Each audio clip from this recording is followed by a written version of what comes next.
What is going on, nerds and nerdettes? It's your boy, Stevie B, with a haul video. I know, it's Friday. Well, let me tell you, Midtown has jacked my orders up, and this should have been last week's haul, but I just got it today as of this recording, which I'm posting the same day. So, it is Friday, the 1st of October. Well, look at there. But anyway, so this should have been last week's haul, but Midtown straight up dropped the ball, man. I don't know what's going on with them over there. I sent them a message and said, hey, well, why haven't my order shipped? And of course, as soon as I sent the message, then they shipped the order and send me this message about, in trying to comply with COVID rate. And I'm like, COVID. You know what? People are starting to use COVID as an excuse for everything now. And I think COVID's been around now for almost 2 years.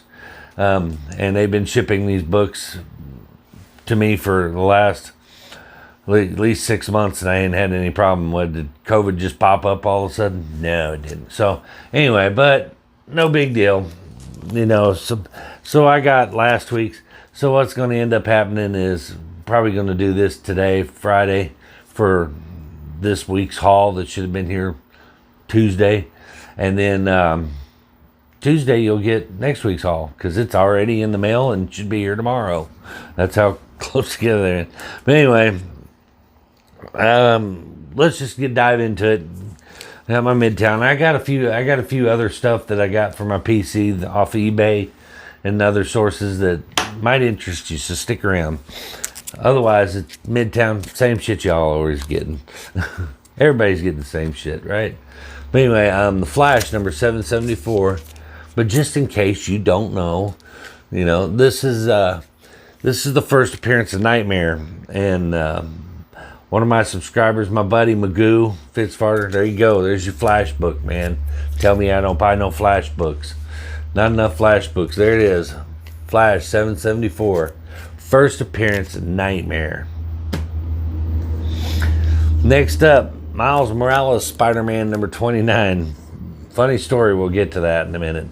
But this is the first appearance of Miles Morales' new costume, which I think is worlds worse than his original costume. They should have stuck with the original costume. Was badass. The new one, it just kind of reminds me of those beginner costumes that all the Spider-Man come up with. Ben Reilly's Scarlet Spider costume.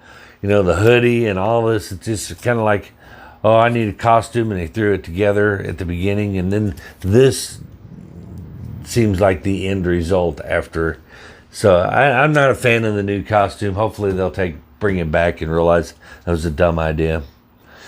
And next up we got the savior of the DC universe.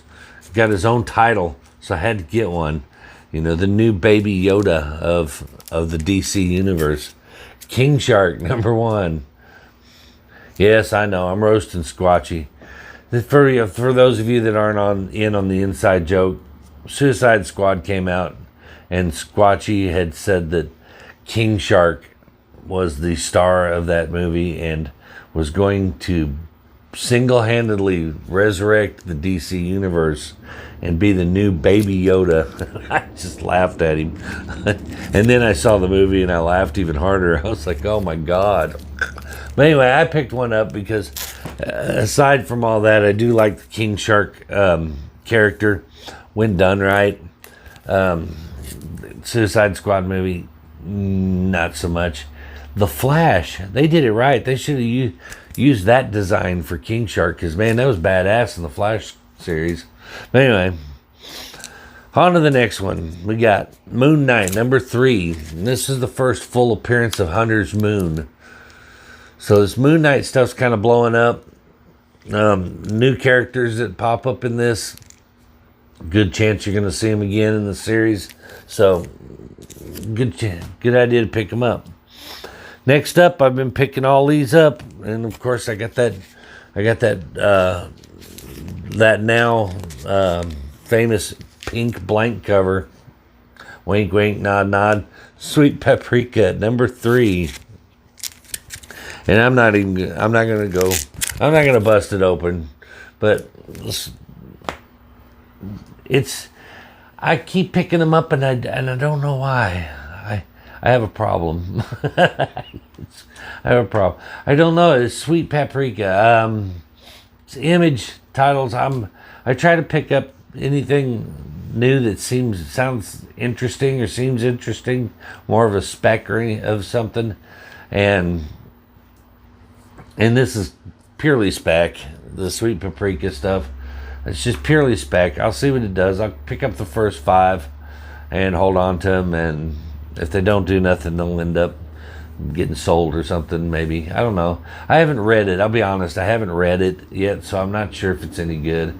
I probably should read it and see if it's any good, but who knows. Next up, this one based off the Netflix series MFKZ. I've been picking these up. These intrigue me. I kind of like these.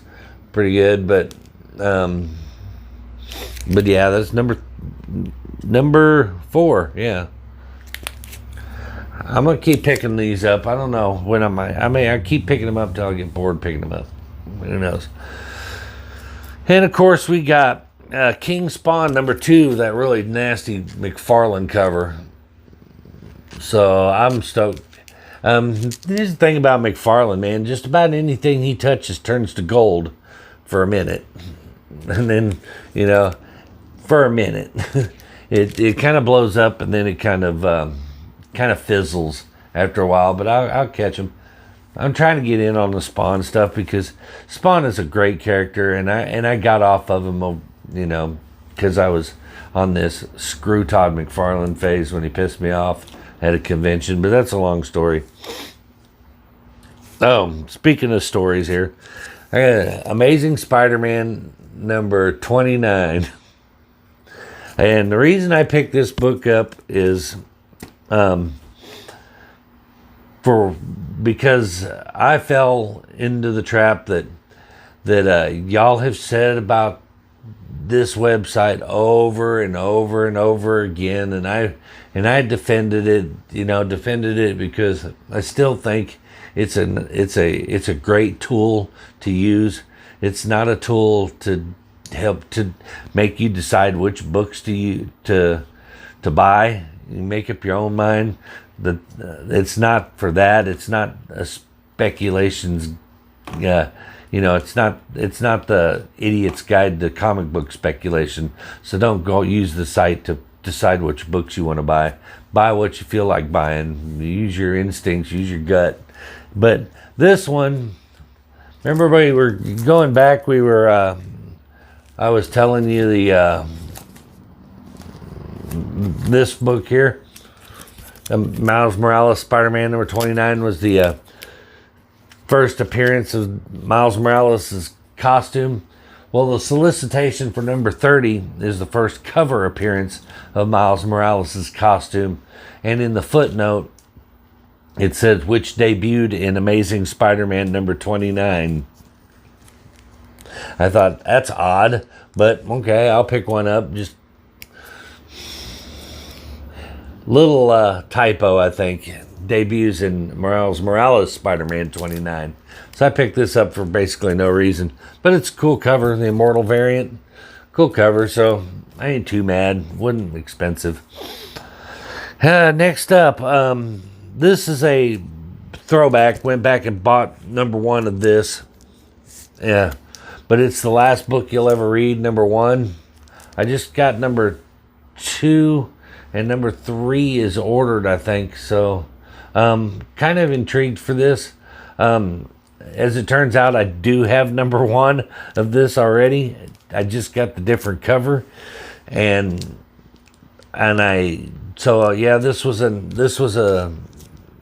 was a accidental buy, really. So I got 2 of these now, but I just have a different cover of it. But it don't matter. I'll sell one if it blows up. And this is really good. If you haven't read these are pretty good. I'm digging on these. But it's Bunny Mask, number 4. Pretty cool series. I'm going to stick with it. And then last from my Midtown pulls, finally, the Ronin has come back to Midtown. This book, man, I'm telling you, I don't know. They keep changing their mind, redesigning it. No way, that ain't gonna work. Let's do this. And it keeps getting pushed back. But the Teenage Mutant Ninja Turtles, The Last Ronin, book 4. I think this thing is almost over. My God, I'm thinking, y'all are killing me with these things. So, but I am collecting the whole set. And hold on, I'm trying to dig something out.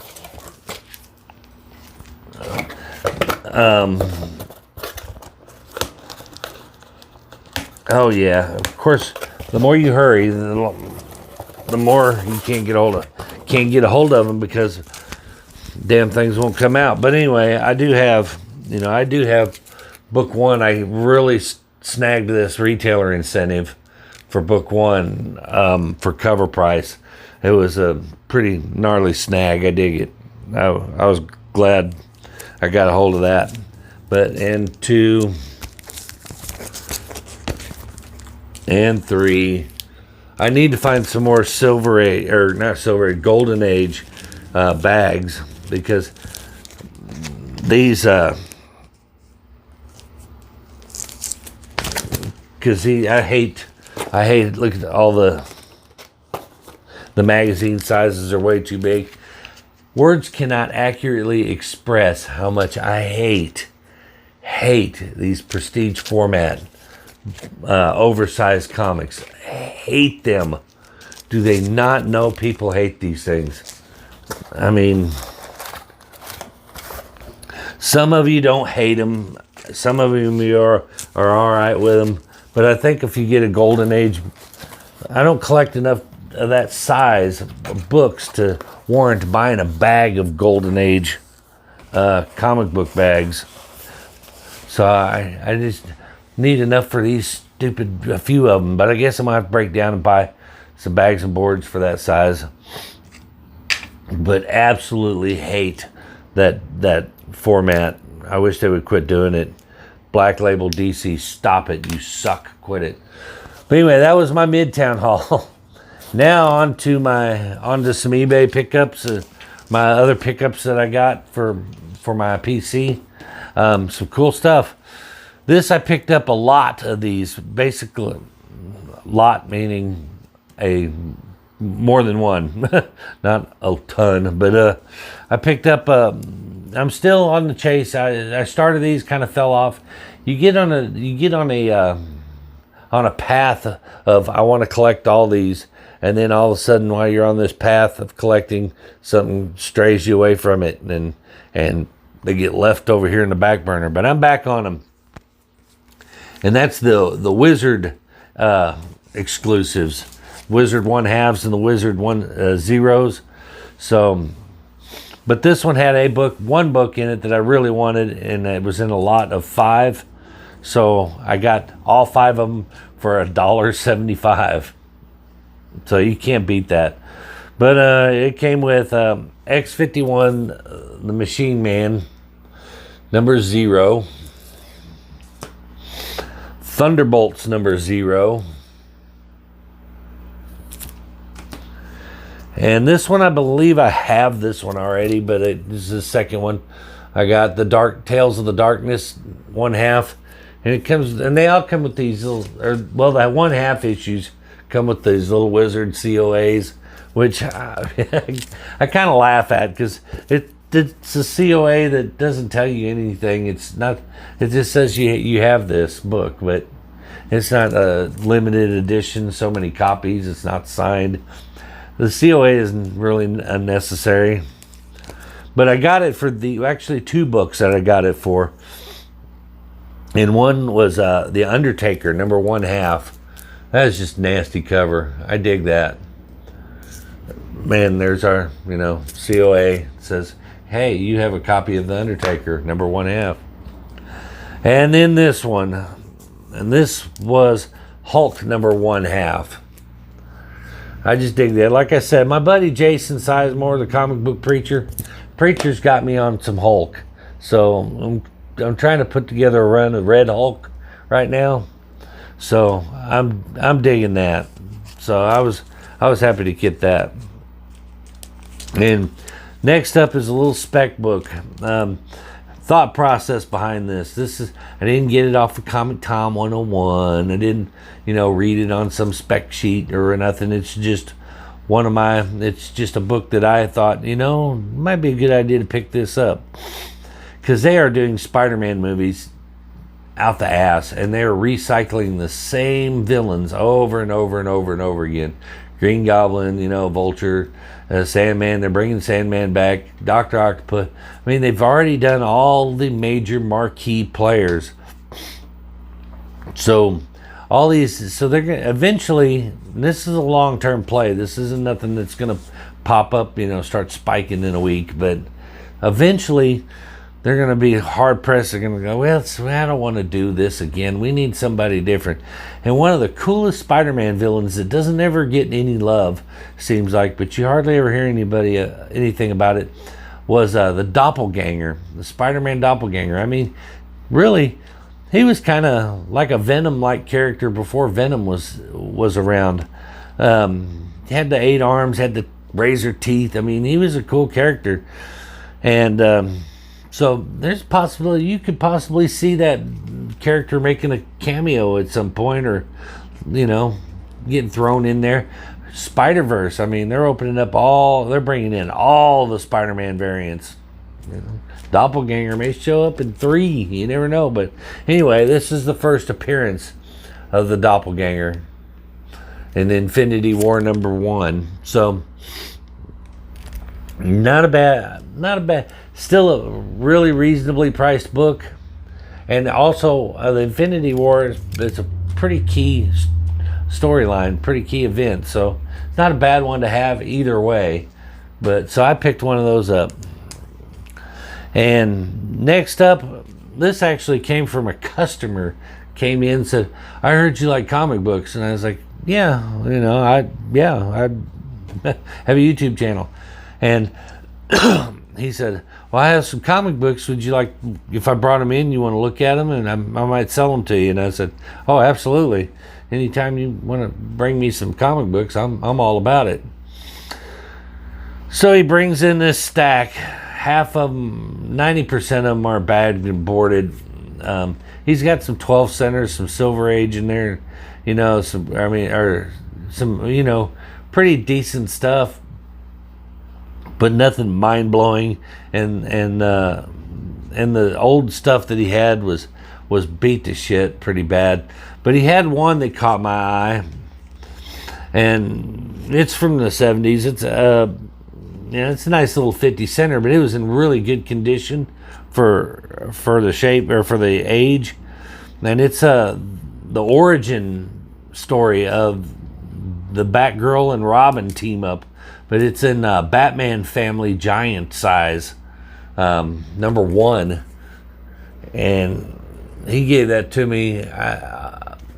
I gave him, to be honest with you, I gave him a little bit more than what it's worth, because I kind of want him. He has said he had a bunch more, and I kind of want him to come to me first. Want him to, you got to let him know that you're giving him a square deal up front, so then when they come in and they bring that amazing Spider-Man number 300 in there, they'll work with you and give you a good deal on it, because they trust you, man. They trust you. But anyway, I gave him $15 for it. That's about what it's going for. That's about retail, in worse condition. But as you can see, this thing is actually in really, really good condition for its age. I mean, not too bad at all. So I thought it was a fair price. I gave him a fair price for it, but not a bad book. And last on my pickup list, this video's running 20 minutes, so trying to keep it at 15, but there's a lot to go over. If you're an X-Men collector and you think you got every X-Men book you could possibly think of that you got out here, or that's out there, you know, within reason, here's one that you probably didn't even know existed, but it does, because it's not one that was ever at a LCS. It was never at a convention. It was a mail away. And of all things, it was a mail away for Tony's Pizza, frozen pizza mail away. But it is X-Men, the Missing Mutant Mystery, #1. And it is one self-contained story. These were really hard to get in pristine condition, because what they had done was they mailed these in a box that had, or in a package that had a corrugated backing on it. So they came with waves. The book was kind of wavy when it showed up. So they're all like that, and I don't think you're going to be able to see it, because this one is a really good, clean copy. It doesn't have those, it doesn't show it very well. But if you look up here where the X-Men title is, you can barely faintly see it, and I don't think it's going to help doing that. But trust me, it's there, and I need a new bag for this, because he shipped it in this filthy fucking bag. But anyway, but I remember having one time, and I was thinking, I wonder if you can pick one of these up somewhere. And lo and behold, I found one on eBay. Go figure. It's the age of the internet. It's not as difficult to find things as it used to be. So I was stoked to get it. But if you're an X-Men collector and you want something unique that you know not too many people probably have, here you go, man. X-Men Missing Mutant Mystery. Check it out. I paid $10 for it. Man, that's tight. Get in there. I know y'all make fun of me for tapping, but it's better than trying to shove it down in the bag. But like I said, I paid $10 for it, and this thing took forever. I don't know what was going on with that seller, but me and him had some dialogue back and forth, because he was one of those. It shows that it shows that you shipped it, but it's also showing that the post office is still waiting for it. And he said, well, it's already been taken to the post office. It should be in the system, was his response. And I'm like, well, it's not. Look it up. And it's not showing that it's moving. And he ignored me, didn't respond. So I replied back with this thing and I said, look, dude, I said, I paid for my book on the 15th. See, I got this on the 30th. I said, I paid for this book on the 15th. And I said, and it hasn't even shipped yet. And I said, so I tried to work this out with you. I said, I've seen you've had this problem with a couple of other customers in the past. And I said, in one of them, you said that the guy issued filed a case with eBay and to get a refund without even giving you the opportunity to make it right. I said, I'm trying to give you the opportunity to make it right. And I said, and you come across as dismissive. And I said, this is the last opportunity. You know, can you figure out where my book is, why it hasn't shipped yet? Then he finally responded and said, wow, I didn't mean to sound dismissive. You got the wrong tracking number. eBay sent the wrong tracking number. And I was like, okay. He goes, here's your tracking number. And that tracking number showed that it just shipped. So I think he was like, oh shit. And went in there and made a new label and reshipped it, is what I think. But anyway, sellers, you gotta love them. But anyway, we'll end on that. But like I said, if you're an X-Men collector, that's a good one to have. Like I said, not too many people even know it's out there. So there you go. But that is going to do it for my haul video. Make sure you tune in Monday for another mystery box unboxing. or I'm going to unbox another Comic Tom, get caught up on Comic Tom. And then probably Tuesday, we'll drop another haul video with some good stuff in it. Of course, you know, they got me behind, so my I already got. I don't have a. I'm not gonna have a whole lot of. I'm not gonna have any. I don't think I'm gonna have any eBay pickups. But who knows? I may actually go to one of my LCSs and do some back issue diving. I've been wanting to do that, but life happens. Anyway, that is going to do it for this episode. Appreciate you watching. Before you leave, if you could do me a favor and like my shit, comment on my shit, subscribe to my shit, and turn that bell on so you don't miss my new shit. And we will see you in the next shit. Peace.